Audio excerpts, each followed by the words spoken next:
গত এক বছরের ব্যবধানে দেশের বেকার মানুষের সংখ্যা বেড়েছে 1,70,000। 2024 সালের শুরুতে বেকার মানুষ কম থাকলেও বছর শেষে ধারাবাহিকভাবে এই সংখ্যাটা বেড়েছে।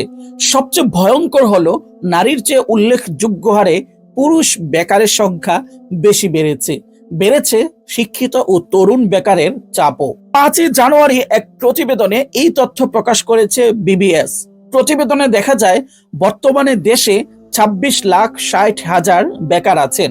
2023 সালের এই সময়ে বেকারের সংখ্যা ছিল 24,90,000। বিশেষজ্ঞরা বলছেন কর্মের সঙ্গে সংযোগ স্থাপন করতে পারছে না দেশের প্রচলিত শিক্ষা ব্যবস্থা। এজন্য দিন দিন শিক্ষিত ও তরুণ বেকারদের চাপ বাড়ছে। বিশেষ করে উচ্চশিক্ষিতদের মধ্যে বেকারত্ব আশঙ্কাজনক। ফলে সম্ভাবনাময় এই জনগোষ্ঠীর মধ্যে বেড়ে যাচ্ছে হতাশা। কেননা যারা শিক্ষিত তারা যে কোনো কাজে জড়াতে পারেন না, তারা চান প্রাতিষ্ঠানিক কিংবা শোভন কোনো কাজ। কিন্তু আমাদের এই দেশে 85% কর্মসংস্থানই অপ্রাতিষ্ঠানিক। এখানে বেতন ও সুযোগ সুবিধা কম, ফলে তারা বেকারই থেকে যাচ্ছেন।